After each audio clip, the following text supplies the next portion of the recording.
also that about 60%, if you want to get real technical, 59.5% of all Americans are covered by an employer's health care plan. 159 million Americans get their coverage through an employer. So that's been a big part of what we've been working with as employers, and it's only natural. And some of the big key issues for employers have been full-time versus part-time.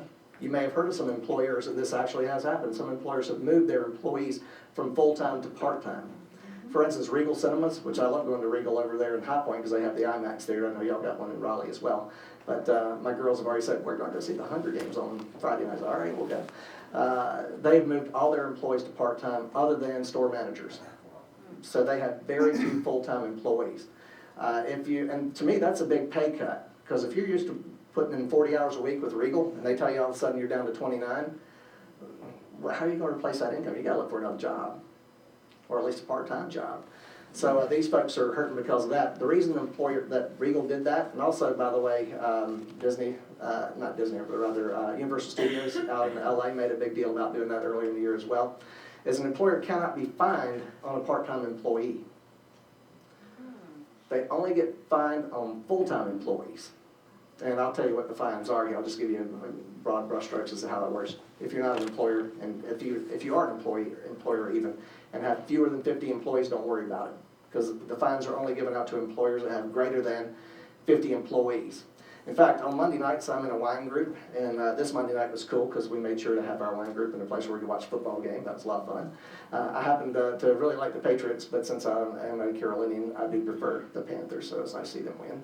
And especially when you've got a belly full of we tried like 12 different wines Friday, Monday night, so it was awesome. Well, in that group, one of my very best friends, so that actually was just down on his boat in Oriental a couple of weekends ago, helping him winterize that thing. He has a dental practice. He's actually an oral surgeon, and he has about 18 employees. And we provide some of the health insurance for his employees. But he told me earlier in the year, man, I'm going to fire half my people. I'm like, why, Jody? He said, because of all these fines, I'm not going to be able to keep them on board. I'm going to have to get rid of half of them. I'm like, well, how many employees do you have anyway? Knowing the answer. He said, I have 18. I said, yeah, you got fewer than 50. So there's no chance on earth of you getting fined. Unless you're going to add on 32 people between now and the end of the year, you can't be fined. He's like, oh, okay. Well, I was just with a bunch of dentists, and we were talking about that very same thing. I said, well, you want me to come have breakfast with y'all sometime, let me know, because there's one of those myths that's out there that if you have employees, you're going to get fined if you don't provide health insurance for them. That's not true. You only get fined on those which are full-time. Full-time right now, the definition is 30 hours or greater. There was a push for a little while there in Congress to switch the definition up to 39 hours so that maybe these employers like Regal and Universal Studios would then switch those people to 39 hours. But then somebody said, wait a sec, if we do that, wouldn't everybody who has a 40-hour employees just move them down to 39? So there's no chance at all of, there's always a way to get around the system, as you well know. So they've left the definition of full-time alone. If you have fewer than 50 employees, again, there's no chance of you getting a fine. If you have greater than 50 employees, though, you can be fined if you don't provide health insurance for your employees. And there's a couple of tests that have to be run. Number one is, are you paying for at least 60% of the premium of the insurance being offered to your employees? You have to pay at least 60% of it. And then the remainder that you ask the employee to pay for, if you're asking your employee to pay for part of it. Now, me, I'm benevolent. I pay for all the insurance for my employees because they're awesome. And I just don't know what to do with all my money. Yeah, that's it. But that's just a deal I made with them when I hired them. No matter what the rates are, I'll always pay it because I know the rate increases are going to be substantial. And I'm not going to ask you to pay those rate increases. So I just pay for it for them. But if the employee has to pay any greater than 40% of their health insurance, then the employer is can be fined on that employee. And actually, it depends on their situation. They can be fined on all their employees, and I'll show you how that can work. Now, if the employee has to spend over 9.5% of their income on their health insurance, that's also considered not affordable, and the employer can be fined on that as well. And that's 9.5%, by the way, their adjusted gross income. When I talk about income today, almost always they talk adjusted gross income. So as self-employed, that's a pretty big deal that we get to take all of our expenses off of our taxes, and then what's left over is adjusted gross. So that does help us out a bit, especially when you get into the possible fines on the individual mandate of not buying insurance yourself. So I'll hit that as well. So there's two different fines that happen out there. And I have a friend who is a consultant, and he works with an awful lot of franchises. One of them is Subway. And man, The stuff he put together for the Subway franchise is amazing. It's 72 pages of just how to look at how to pay fines, how not to pay fines, who can be fined, who could not be fined, 72 pages of it. And I can tell you that I have not been an insomniac because I keep that by my bedside, and I can knock out in about 5 minutes reading through that stuff. It's dry, it's really dry, but it's, there are some pieces of it that you should know, just in case. If an employer has more than 50 employees and doesn't provide any insurance whatsoever for his employees, does not provide any employer-provided benefits, then that employer is subject to a $2,000 per employee fine. That's awesome. For all their employees, yeah, minus the first 30, by the way. So if you got 50 employees, they pay $2,000 a year for 20 employees. Now that, by the way, is a penalty. It's not tax deductible as an expense. So keep that in mind. It does hurt them a bit more that way. And that's on all their employees. Now, if they do provide health insurance, they can still be fined if that employee decides it's unaffordable to me, or the employer's not paying at least 60% of my premium, and I'm going to go out to the exchange and buy insurance. Then that employee would cost the employer $3,000 a year for going out to the exchange and buying insurance. So a lot of employers are trying to figure out, how do I keep from being fined? Well, the easiest thing is offer health insurance. That's the easiest thing to do. Offer health insurance to your folks. There have been exchanges in place for a number of years. Massachusetts is really kind of the model that the United States is following right now. It's very closely the Massachusetts model. There's been one in New York for a long time. Utah has one that I think is about to get torn down, though, because the Utah one, and I have a great affinity to Utah, by the way. I lived there for a year and a half. I love to ski. I go to Park City every February skiing. Love it up there in Utah. My son was born in Sandy, Utah. Their system is based mainly on employers setting up what are called defined contribution plans, where if you work for me, I'm going to tell you exactly how much per year I'm going to pay toward your health insurance, and you spend it however you want to. So if Lewis worked for me, I might say, Lewis, at your position and your number of years with me, I'm going to give you $20,000 a year to spend on health insurance. But then I bring on somebody new. All right, this is a new person. They don't have the tenure. I'll give them $10,000 a year. As long as you have rules that are followed throughout the thing, that's fine. Lewis doesn't have to pay taxes on that money because it's being spent on insurance premium. I'm actually reimbursing him more or less for his insurance premium, and I don't have to pay taxes as an employer on those dollars as well. But defined contribution plans are pretty much getting thrown out by healthcare reform. Those are pretty much going to go by the wayside, so the Utah model will not be followed anymore. There's a few other options that can be used. In fact, anybody here familiar with cafeteria plans, pre-tax and employee contributions? Yeah, those are still in place. So somebody can still pay for their contributions to other health insurance on a pre-tax basis. That still stays. If anybody here has ever been part of a flexible spending arrangement where you get reimbursed for out-of-pocket medical expenses, those are still in place. But this year is the first year there's ever been a cap on it imposed by the government. There's a $2,500 a year cap. And that has been a really big deal to folks who have children who are going to be medically or physically dependent for the rest of their lives on their parents, because their expenses are huge, way past the $2,500 limit. So there's a real move afoot right now to get those folks who have extenuating circumstances to get their FSA limits raised. And there's people out there who are putting $20,000 and $30,000 a year into their flexible spending arrangements because of the actual cost of taking care of someone who really is in bad shape. So those will still be in place. You'll still have cafeteria plans in place. But the biggest thing for me when I talk to an employer is, isn't this just part of your benefits program? Isn't this what you use to attract and retain good employees? It should be. It should be just part of their total compensation package.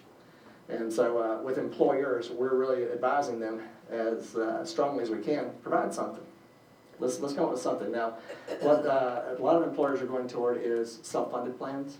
Self-funded plans in and of themselves are not really subject to healthcare reform. They're really outside of the law. They're fine to use, and you used to see self-funded plans only for large employers. Now I've seen carriers go down to as low as 11 employees for self-funded plans. So you're going to see a big surge in self-funded plans out there where the employer is really acting like the insurance company and handling claims. So that's going to be, I think that's going to be a big thing here in the next couple of years. The pay or play is something that you probably heard an awful lot in the news. Pay or play is just, that's the fines to the employers, either $2,000 a year or $3,000 a year, depending on the circumstance. So there we go. That's where we go through the $2,000 for full-time employees if you don't offer any insurance at all, minus the first 30, and then $3,000 on the next page. Yeah, $3,000 if you do offer insurance and that employee decides not to participate in your plan and goes out to the exchange because the insurance is not affordable. Yeah. Jay, could you say just a couple words about independent contractors? As real estate brokers, most of the people that work for us are independent contractors. We're safe, right? That's not an employer. Absolutely, totally safe. As an independent contractor, I will say that if you're buying individual insurance right now, it's going to go up. That's unfortunately, that's just the reality of it. And we're trying through the association to get you guys the best negotiated price we can on your health insurance. If you can go through a spouse, awesome. But to go through it yourself, it's going to be expensive. Now, you can still write off your health insurance on your taxes, thank goodness. You can still put that on your Schedule C. And that looks like a safe deduction still. There was some thought about that even being scaled back. The Cadillac tax, you may have heard about the Cadillac tax. That doesn't happen until 2018. That will give you an additional tax if your insurance premiums exceed about $21,000 a year if you're an individual, about $27,000 a year if you're a family. Right now, my premiums for my family are just over $2,100 a month. So I'm close to the Cadillac tax already without healthcare reform. So I'm a little worried about whether or not I'll exceed that come 2018. You probably haven't heard the employers making as much noise about healthcare reform right now because they've pushed back the employer penalties from 2014 to 2015. I can see the logic behind doing that. Number one, employers give them a lot of money in Washington, but also a big thing to me is there are supposed to be small business owner exchanges set up as of this year, and pretty early in the year, the healthcare division of the government came back and said, we're not going to have it ready. It's just not going to happen. One of the reasons it didn't happen is because so many states like North Carolina decided not to do their own exchange and decided to rely on the federal government for a healthcare exchange, which is basically the website. They just said, we can't do it. I could have told you in January of this year that North Carolina was not going to make it because one of my partners and I drove over to Raleigh and went to the Department of Insurance and asked, who would we talk with that's putting together the exchange right now, because we'd like to know how it's going to work. Can we be of any help with any suggestions on how to put it together, because I've worked in some states that have exchanges, and we have some carriers that also are putting together their own private exchanges, so we might be able to share some information there. And the lady we talked with said, well, there's not really a department. There's 8 people that meet ad hoc about exchanges when they need to, but I don't know. I could put you in touch with a couple of them. So we talked to a couple of them. They're like, yeah, we're still not real sure what we're going to do. I'm like, no way it's going to happen. This thing's got to be up and running by October 1st. Here it is in the middle of January. And on February 23rd, they came out announcing, well, we're not going to do one here in North Carolina. Why did North Carolina choose not to do its own exchange? Well, believe it or not, politics. It's mostly politics. I'll say that an awful lot of the states have done it just to try and spite Obamacare. They say, hey, we're not going to participate. We are just going to let it collapse of its own weight, which is really a punitive measure. I'll say the same thing about Medicaid. The Medicaid program here in North Carolina has not been expanded, and the federal government is willing to pay for all the Medicaid expansion for the first 3 years, and 90% of it passed then. Our tax dollars go to Washington, D.C., and then they disperse it out in Medicaid to 27 other states that are participating in the federal Medicaid program. I can't come up with one compelling argument. And by the way, if you're wondering, I'm a registered Republican. But I can't come up with one compelling argument for not expanding the Medicare program. I think it's wasteful. So I think it's wasteful. I think we're wasting our money by not expanding the Medicaid program, because that's going to be a big chunk of healthcare reform is covering those people who can't afford to buy health insurance. Yes? This may be a myth, but I was told by a Democratic friend of mine that by North Carolina not creating an exchange, that's why our rates are going up, and in other states the same plans would cost us less. That's not true at all. Yeah, the rates are just what they are by the state. The fact that we don't have our own exchange and that we're relying on the federal system, our rates are still set by our geography and by the cost within our state. So I can't say that having a state exchange is going to make it any cheaper. By the way, one of the first states that was on board with creating an exchange, and I've worked out in the Pacific Northwest for a long time, so I love it out there. They're a little crazy, but they're a lot of fun. My daughter actually lived in Olympia, Washington for a while, and every time I went there, like, wow, these are some crunchy granola people here. But a beautiful place. But the state of Oregon was one of the first states to put together an exchange, and As of yesterday, not a single person has been able to enroll through their exchange, and they were one of the first ones to adopt it. They've now pulled 400 people in to try and process paper applications. And as of yesterday, still hadn't had one policy issue yet. So saying that the state exchange, that's really a myth, I'd have to say. I can understand where you would think that to be true, for sure. But our rates are just what they are because we're in North Carolina. Yes? Did you say, I want to be sure I heard you correctly, Sure. the rates in North Carolina are set by zip code? Yes, by community rating, basically. So your zip codes are what really determine where you live determines your rate, you bet, rather than your health. Also, that now the rates are not set by sex either. It was in the past, but now it's a unisex rating as well. So men, we pay more than we did because of that. Yeah, I now have maternity care. Awesome. But you never know. On the flip side, of course, men pay lower for our life insurance. I'm sorry, women do pay lower for their life insurance, rather. So I've heard a big outcry, well, why don't we do unisex rates and for life insurance? You can buy unisex life insurance. There are rates out there for unisex, just that if you're a man, you're going to pay more than the women will. That's just the way it goes. The focus has really gone from has now gone to individuals, because individuals are the ones that do face fines if they don't have insurance purchased by really and truly, the drop dead date is really and truly March 31st of next year. That's really when the exchange closes, is March 31st. You're supposed to have it as of the first of the year, but they give you a 3-month break on penalties. If you go 3 months without coverage during a given year, you still aren't penalized for that year. But I recommend you try and get it as soon as you can. Now, this is an awfully tiny slide, but I'll just read you off. These are 10 characteristics of ACA compliant plans. They all have to have no pre-existing conditions, so there's no health questions anymore. No lifetime or annual limits, and that has been a big deal. I know people who have had $1 million health insurance policies that have then had to start paying out of pocket when the $1 million ran out. It does happen. No waiting periods longer than 90 days. It has to be a guaranteed issue policy. You cannot be declined, and it has to be guaranteed renewable. As long as you want to pay the premium on the policy, you get to keep it. Premiums are determined on community rating, not on your health factors.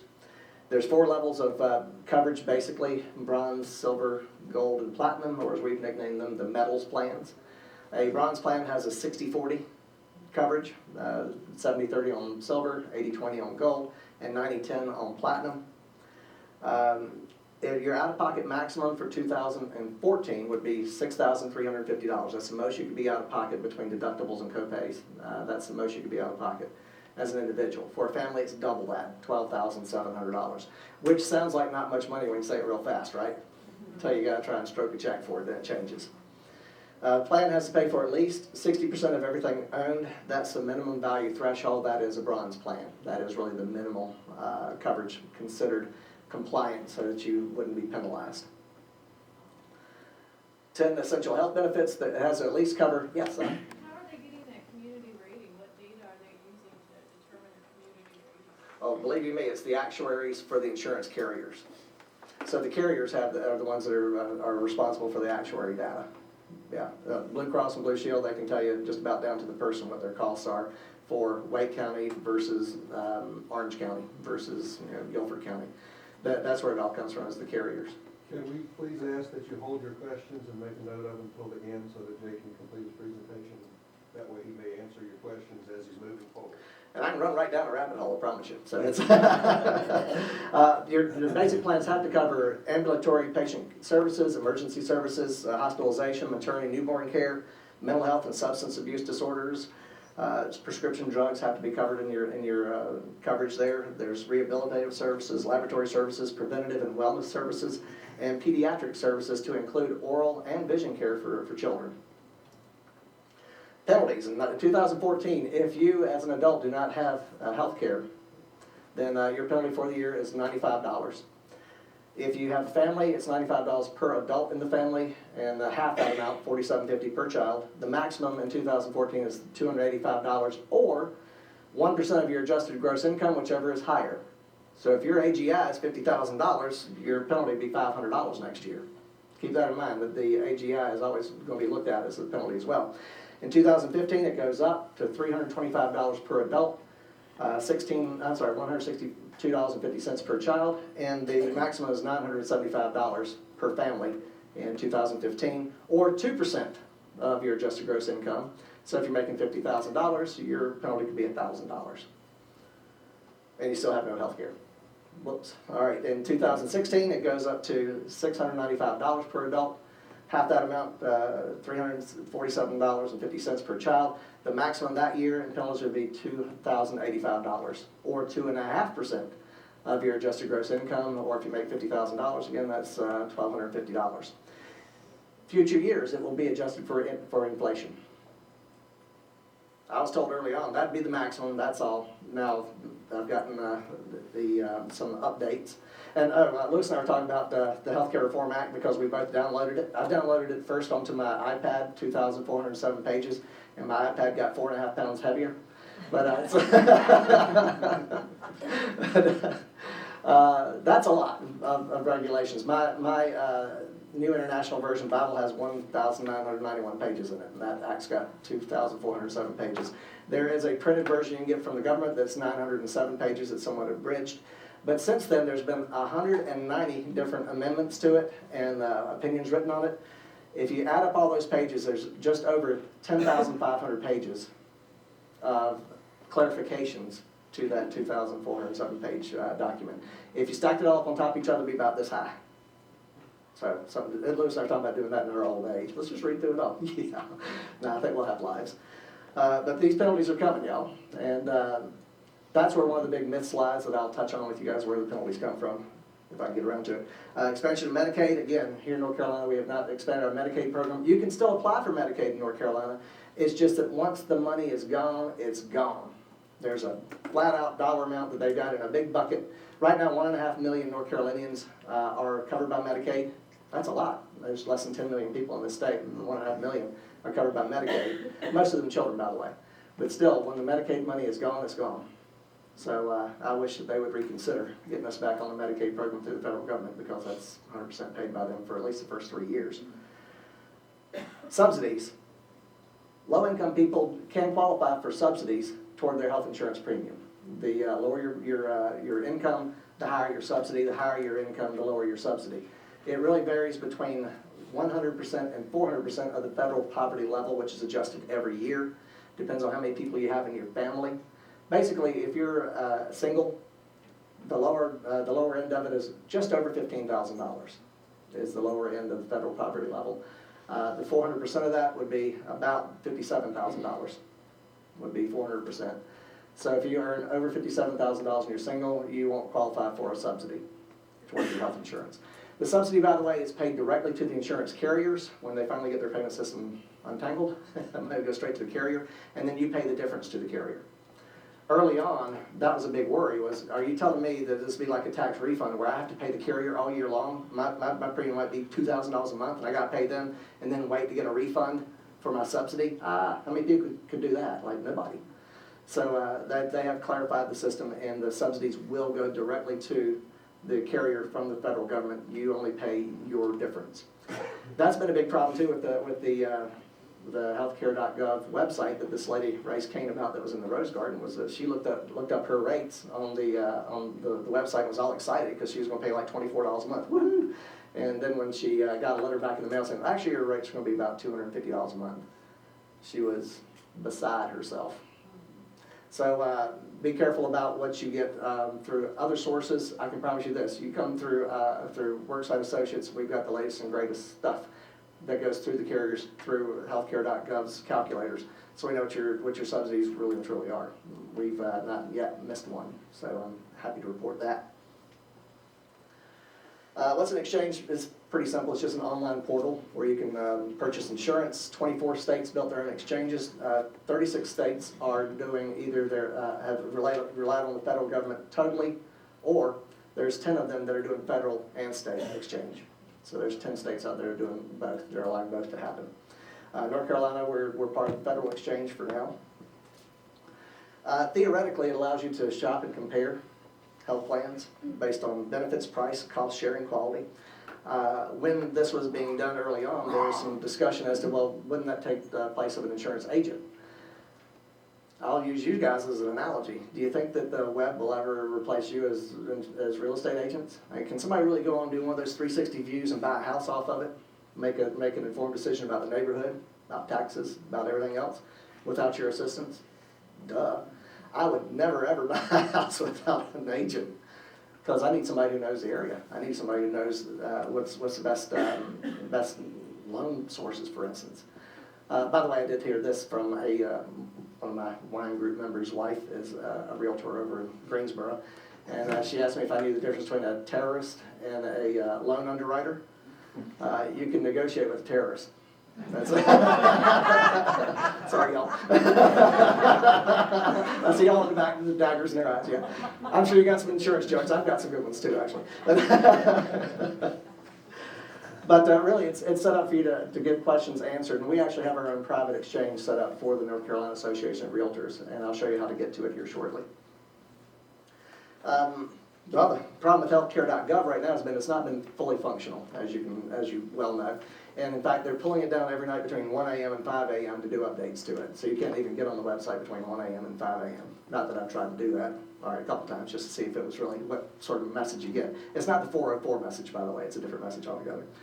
The rates have been totally incorrect, and individuals still cannot complete applications. The first day that the website was up and running on October 1st, 6 people were able to get through and apply. They don't have their insurance yet, but they were able to apply altogether. So it's been a mess, but just because the website doesn't work doesn't mean that the healthcare reform law doesn't make sense. I mean, it really does make sense. We can get everybody into a big pool together. It will help all of our rates. It really will. The trouble is right now the people who have applied for coverage through the exchange have been the people that we don't want in the pool. It's been people who have pre-existing health conditions. It's been older people. We want young, healthy people into that pool as quickly as we can, and it hasn't been happening yet. So my hope is that the exchanges will stay healthy by bringing in younger, healthier folks to help reduce my rates. I'm an old man. I need to get my rates down somehow. Let my kids buy some insurance through it. I'd be a lot better off. They're saying that the site will be functional by 11:30. I can't believe they put the 13 behind it. I just say November 30th and leave it at that. That's what I'd say. I just wouldn't put it in. Insiders and outsiders are predicting it'll be later than that. Some fallout. Well, you probably heard the president's announcement last Thursday that he will allow people, because he did say over and over again in 2009, if you like your health insurance, you'll be able to keep your health insurance, right? I know I heard it. And I can actually keep my health plan because I'm in a grandfathered plan. You may hear some referrals to grandfathered plans. My plan is grandfathered because I haven't changed it since healthcare reform was passed on March 23rd, 2010. I still have the same health plan in place, so I can keep it as long as I want to. As long as I don't make a lot of crazy changes within it, I can keep that plan. But people who have changed their plans since March 23rd, 2010, or bought insurance since that date, we're told, well, your plan is insufficient. It doesn't cover those minimum essentials, or there's some other things about it that it just does not cover. So you're going to lose your plan. Here in North Carolina, right at 473,000 people got a letter from their health insurance carrier saying you're losing your insurance. What was that number again? 473,000. Yeah. Now don't quote me on this. There's two kinds of statistics out there. There's those that you look up and those that you make up. Now that one I actually looked up. But yeah, that's 473,000 North Carolinians have been told you're going to lose your insurance. Blue Cross came out with an announcement about 10:05 last night. I got the email from them last night, and it said that the people that want to keep their individual health plans, they're working right now on the rates, and also there probably will be a rate increase of guesstimating 24%. For individual plans, 24% is really not terrible compared to what some of the other rates are out there. I know I'm telling you a bunch of, what if you tell somebody, all right, that's $1 million house. Oh, I'm sorry, it's $1,240,000. My bad, yeah. Sorry about that. But yeah, 24% rate increase is what they're guesstimating. It may change because those the allowable rates are based on the OMCC of the CPUI, CPIU rather, which is the overall medical cost component of the Consumer Price Index adjusted for all urban consumers. Yeah, I know. And I know how to calculate it, and that's sad, it's totally sad. But if you calculate it, it shows, as of September, it shows a rate variance of possibly 18.16%. So 24% above that, but it may be somehow allowable, I don't know. The trouble with this announcement that the president came out with last Thursday was that he hadn't cleared it with the departments of insurance. There's 50 different departments of insurance out there, and they are pretty headstrong and pretty independent. So I don't know if he's going to be able to get it through all 50 states. My guess is he'll get it through most of them, especially those who don't have a federal exchange. Who do have rather the federal exchange and don't have a state exchange. I think that those that don't have a state exchange will probably have to go along with it. That's just my guess. Here's some myths that will apply to you. Number one, that if you get fined, they're going to put a lien on your house or your real property. No, definitely not. It is in the regulations that they cannot put a lien on real property to pay your fines through healthcare reform. It's right in the regulations. I looked it up the other day just so I could read it in black and white. So it's specifically prohibited. Now they can, send you nasty letters and threaten you with all kinds of other nasty stuff, but they cannot put a lien on your property. That does not happen. What they're probably going to do is take it out of your tax refund.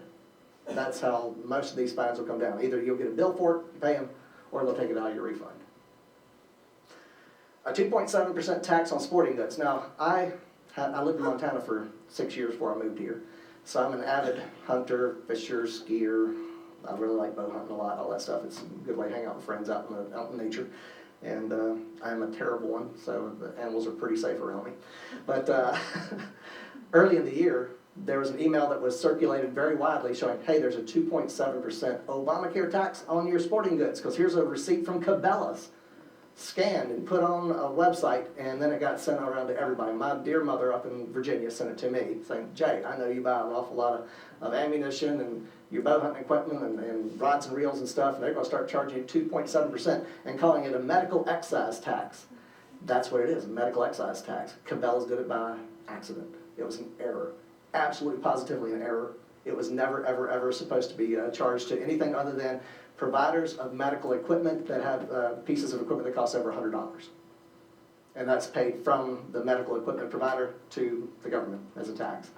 Never, ever, ever were people supposed to pay a 2.7% tax on their guns and fishing rods and stuff. Now there is a tax on fishing equipment that was started back in the 50s.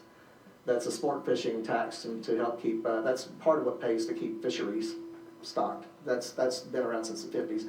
In 1975, a bow hunting tax was added to bow hunting equipment because, again, it's a conservation area that's put up for preserving wildlife for bow hunting.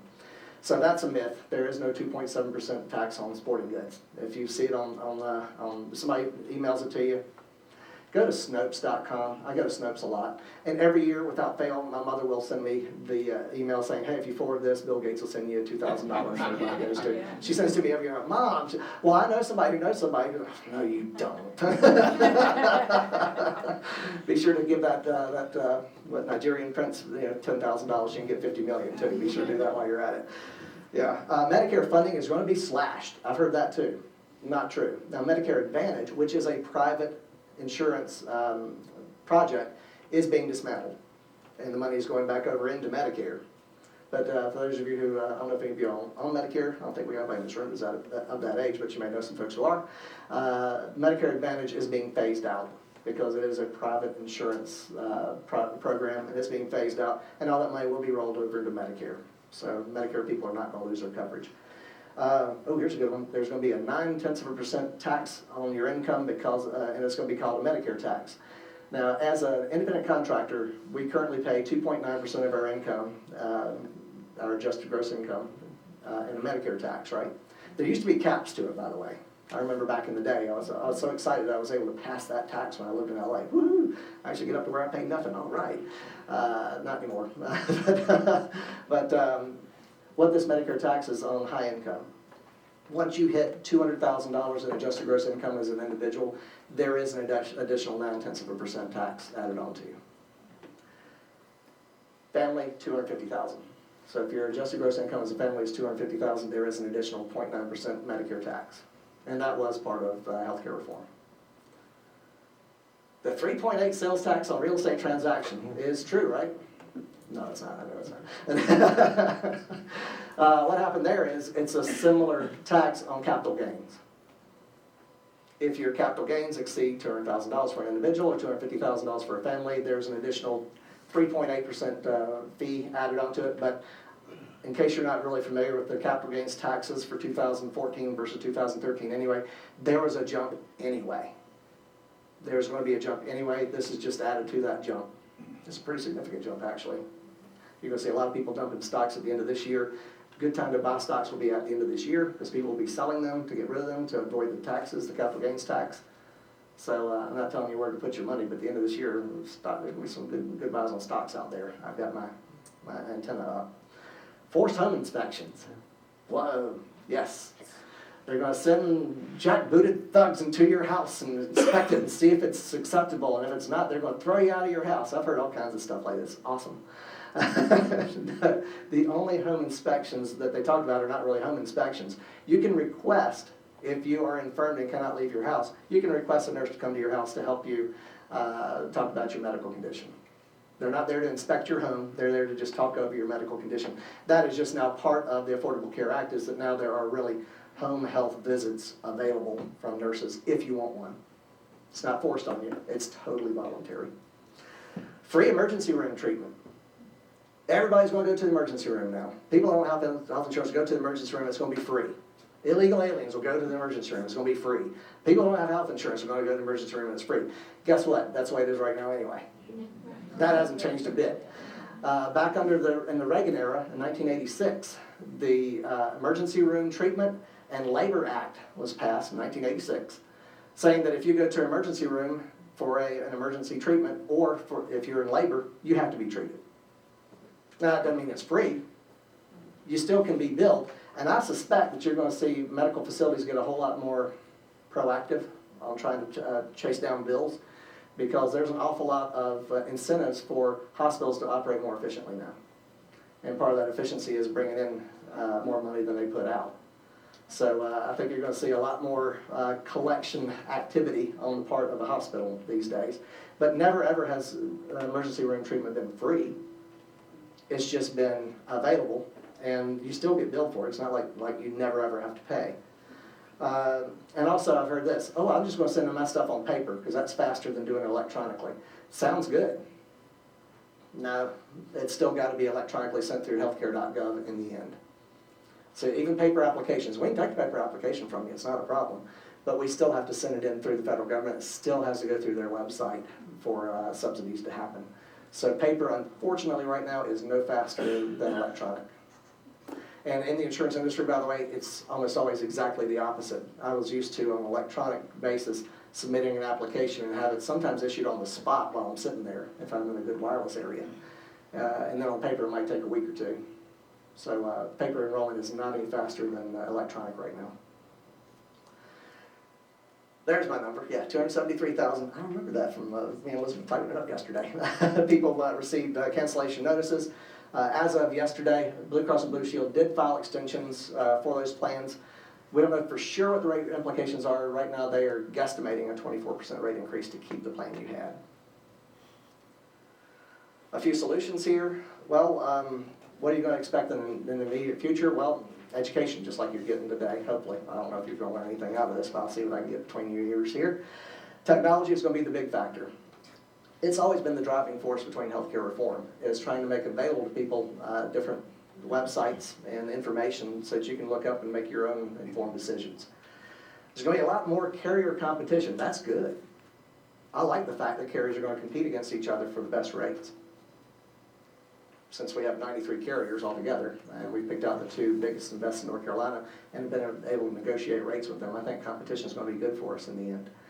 And a lot of new products. Because healthcare reform, you can buy plans that are a 60-40 plan. And if I say, oh wow, 60-40 plan, a bronze plan is cheap, that's great, I'll buy that. But what's 40% of a great big bill? It adds up. So there's going to be some pretty innovative products out there. We've got a couple of them available to you as realtors right now that can help pick up that 40% and even more. We've got some, this is one of the few times I've seen a carrier actually accede to doing disability coverage for independent contractors. Pretty nice. I know that I worked for an insurance company for a long, long time, and they would not write disability coverage on me. And I was out there schlepping this stuff. They wouldn't write it on me because I was an independent contractor. Did not have an employer-employee relationship. So to be able to get independent contractor status and still buy disability insurance, pretty cool. So a little bit about the NCAR project. Well, there are a lot of members who expressed needs to the folks there in Greensboro that we'd like to have some options, and we'd like more affordable options, and we'd like to get some personal touch. I mentioned earlier that I would not want to buy a house without a realtor. Why would I? I think that health insurance has, the initial thought process was, well, shoot, people can go online and they can figure this out themselves. It's been the exact opposite. Too many options. I find when I give people too many options, they choose none of the above. And right now, that's kind of the way it's been. So we have a number of certified enrollers who have been certified through the CMS, which is the Centers for Medicare and Medicaid Services, branch of the federal government. All of our enrollers have been certified, been through classes the whole 9 yards with the CMS to be certified to talk about healthcare reform issues. So we've got a complete team of them. If you want to set up an appointment with them, they'll call you and talk about your situation. They're not going to try to push you to do an enrollment on the spot because, well, we can do a lot of enrolling on the spot, but not all of it. We can do it by in a webinar type setting where if you're sitting in front of your computer, you can be in your PJs the whole 9 yards, you don't have to turn your webcam on. You can actually do the enrollment right there from the comfort of your own home or your own office. And our enrollers will just give you an awful lot of options that and see if we can come up with one that's good for you. That's really Elizabeth's job, is she is in charge of our enrollers. Elizabeth, by the way, has already left for Reedsville. I'm pointing to nowhere. So we've expanded the healthcare product options to members, and yes, there are a lot of options. So that's what we want to do, is try and help you. First off, we ask a few questions about what are you spending right now? What kind of coverage do you have right now? Do you want to try and stay close to that? We'll see if we can get you as close to that as we can. And that's what we're getting from most of our members is, I'm spending this much already, I don't want to spend any more. Cool. We'll see what we can get for that kind of money. We'll get you the very most we can for that money. Because let's face it, if there's still some month left at the end of the money, it's not a good month, especially this time of year. We have a team of insurance professionals, and we can offer personalized support directly to you as a member.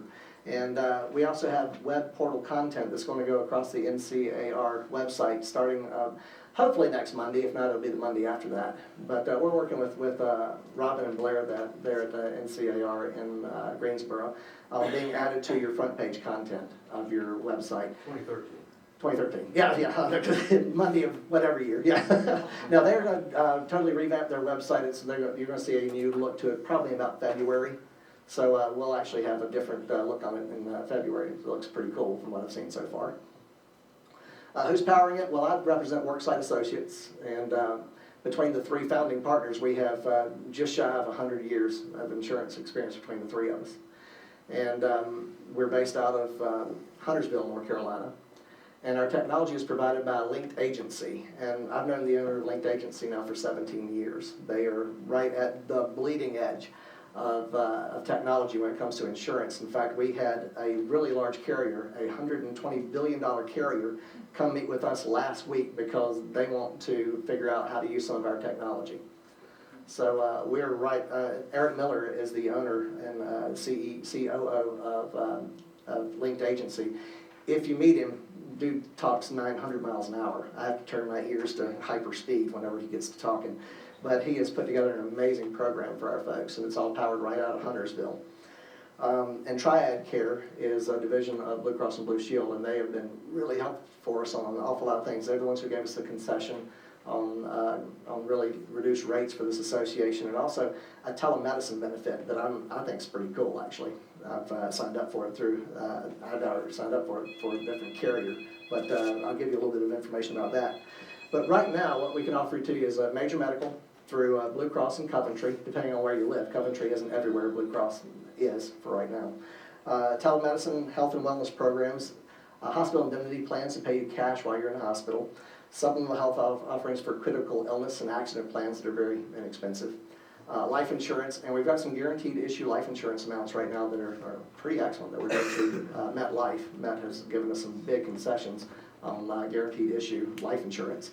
And also Medicare supplements as well. So if you are of that age, we've got Medicare supplements available.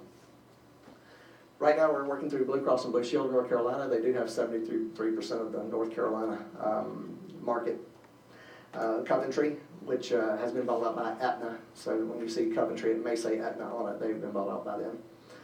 IHC Health Solutions, they have a very innovative, what we call 5-in-1 plan. That's a great supplemental plan.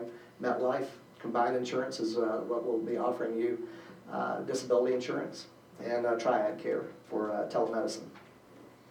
So major medical, easy, pays doctors and hospitals. I look at major medical as, for one thing, it's required by law now, but really it's to make sure the doctor and the hospital get paid, so you're not asked to pay it. And since the federal website is not yet functional, we actually have our own website that we can deal directly with Blue Cross and Blue Shield through. So that's part of our power that we can go through to Blue Cross and Blue Shield directly. We don't have to go through healthcare.gov to get our policies applied for. So we're a lot quicker than they are right now. By the way, if you call Blue Cross and Blue Shield right now, which I did last week just for fun, again, I have that kind of time in my life, it took me an hour and 25 minutes to get somebody on the line. And they sent me a quote that was exactly the one that I'd done online earlier that day. You can get a quote online too. And they emailed me a quote that was precisely the same one I'd gotten online. I'm like, well, why don't anybody call? Well, what they want you to do is call in and try and apply online, which I didn't go through the application process. So I wouldn't go waste the guy's time that much. So we can, if you will allow us to, our team will get you a major medical quote and help you determine if you're eligible for a subsidy as well. You may be. You know, as independent contractors, we write off an awful lot of our expenses. It could, through your adjusted gross income, put you to a position where you'd be eligible for a subsidy. That'd be great.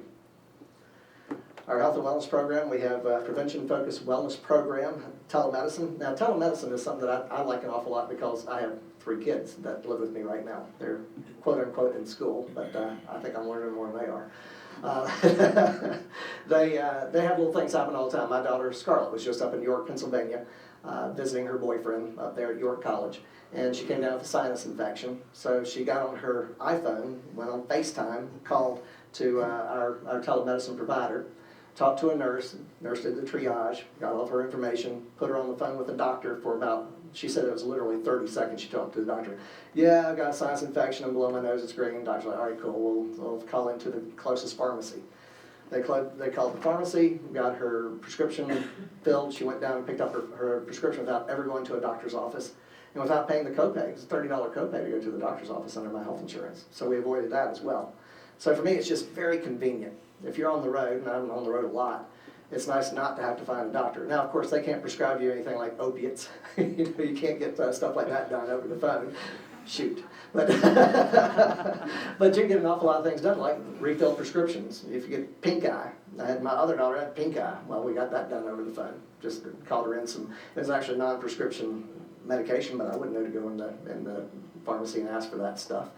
So there's an awful lot you can get done that way.